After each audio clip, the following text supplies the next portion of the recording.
નિજજન કાનદાસ તથા મોહનદાસ કાણાના પ્રસંગો પુસ્તક છે. એમાંથી 9મા પાના નંબર ઉપર ડોસાભાઈની હાકલમાંથી કડી આપેલી છે. એ આપણે ભાવ જાણીએ કે ડોસાભાઈની હાકલમાંથી 48 થી 55 કડીમાં જણાવ્યું છે કે વૈષ્ણવ પોતે માર્ગમાં કેટલું આચરણ પાડે છે એ ઉપરથી વૈષ્ણવતાનું લક્ષણ તથા તેની કક્ષા સિદ્ધ થાય છે. વૈષ્ણવની જુદી જુદી કક્ષા, વૈષ્ણવી વ્યવહાર અને વૈષ્ણવની અરસપરસની રીત ભાતનું ડોસાભાઈ વર્ણન કરે છે. એનો વિચાર કરીએ અને સમજીએ કે વૈષ્ણવતાની જુદી જુદી કક્ષા પામવા માટે કેવો ઉદ્યમ વૈષ્ણવે કરવો જોઈએ, એનું જ્ઞાન થાય અને વૈષ્ણવની કક્ષાની પહેચાન કરીએ. એટલે કડી આપી છે કે વૈષ્ણવજનની રૂઢી રીત, પુષ્ટિજન સંગ રાખે પ્રીત. એટલે કે વૈષ્ણવજન અને પુષ્ટિજન બે અલગ અલગ. નિજજન ઉપર જેને નેહ તેની દિશે તદ્વત દેહ. એટલે હવે નિજજન પણ અલગ. પછી તાદરસી સંગ મનોલજ કરે. વચ્ચેની કડીઓ નથી લેતી, મોટું ના થઈ જાય એટલા માટે. તાદરસી સંગ મનોલજ કરે ને અન્ય માર્ગ પગલું ન ભરે. એટલે કે તાદરસી જન પણ અલગ. એટલે આ અલગ અલગ આ 48 થી 55 કડી એટલે કે સાચા સેવક તે નિર્ધાર કહેતા ગુણના પામું પાર. ત્યાં સુધીનો અંદર નીચે હવે ભાવાર્થ આપણે જાણવાનું છે. પુષ્ટિ માર્ગમાં પ્રભુના શરણે જે જીવાવે છે ને તે દરેકને પોતાનો સેવક તો કરે છે. માલા તિલકનું દાન પણ થાય છે, વૈષ્ણવ પદને પામે છે, ત્યારે તે વૈષ્ણવજન કહેવાય. વૈષ્ણવ થયા પછી પોતાના પ્રભુની આજ્ઞાનું પાલન કરવું, માર્ગની પ્રણાલિકા પ્રમાણે આચરવું, પ્રભુની સેવા કરવી એ જ વૈષ્ણવનું કર્તવ્ય બની જાય છે. ડોસાભાઈ હાકલમાં 5 કક્ષા બતાવે છે વૈષ્ણવની. પહેલાં તો વૈષ્ણવજન, પછી સેવકજન, પછી પુષ્ટિજન, પછી નિજજન અને 5મા છે તાદર્શી. એના લક્ષણ જોઈએ કે વૈષ્ણવજન કે પ્રથમ કંઠમાં દ્રાંઠ કાંસની ત્રિસરી માળા પહેરી રાખે. ઓછામાં ઓછી 2 માળા પહેરવાનું કહ્યું છે. લલાટમાં સદા જુગલ રેખાનું છૂટું સુગંધીયુક્ત તેલૈયા કુમકુમ તિલક ધારણ કરીને રાખે. જ્યારે પોતાના સોહાગી વિષ્ણુને મળે છે ત્યારે તેના મુખ પર સદા પ્રસન્નતા છવાયેલી હોય.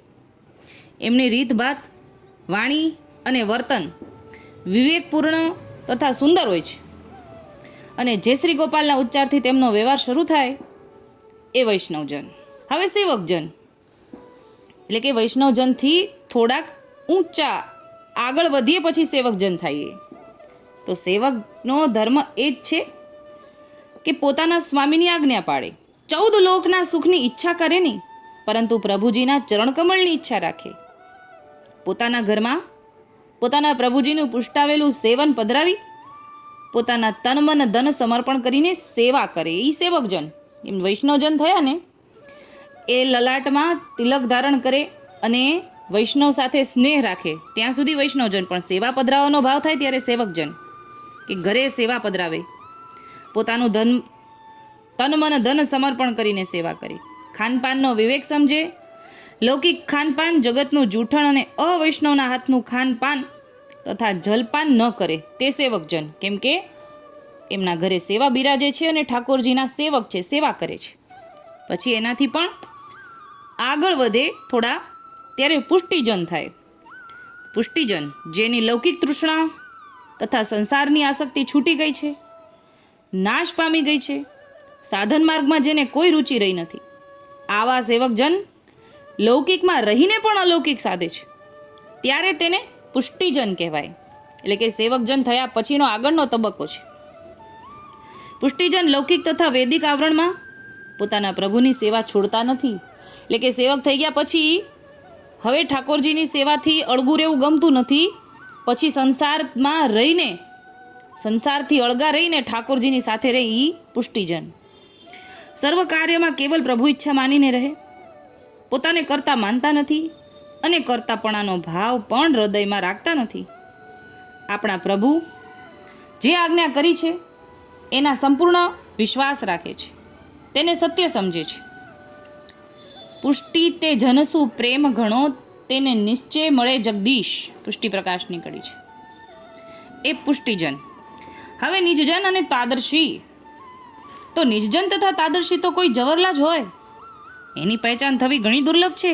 એટલે કે નિજજન અને તાદર્શી ભગવતી જે છે ને એ સદાય ઠાકોરજીની લીલામાં જ મગ્ન રહે. એમને લૌકિક સાથે લૌકિક બાધા છોડી દીધી હોય અને લૌકિક વ્યવહાર છોડી દીધો હોય.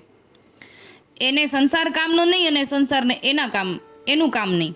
એવા જન હોય એ તાદર્શી અને નિજજન, જેને ખાલી ઠાકોરજી સાથે જ પ્રીત છે અને ઠાકોરજી સાથે જ વ્યવહાર છે અને ઠાકોરજીના જીવ જે છે એની સાથે વ્યવહાર છે. અલૌકિક સાથે જે આપણે જે પુષ્ટિ સંહિતા ગુણમાલમાં જેટલા ભગવદીઓ જોયા એ બધા ઠાકોરજીના નિજજન અને તાદર્શી છે. એ ઠાકોરજીના અંગીકૃત નજીકના કહેવાય. એ બધા આ નિજજન અને તાદર્શી છે એ આપણે સમજ્યું. અત્યારે આટલું જ બોલીને મારી નાની વાતને વિરામ આપું છું. બોલો શ્રી ગોપાલ લાલ કી છે.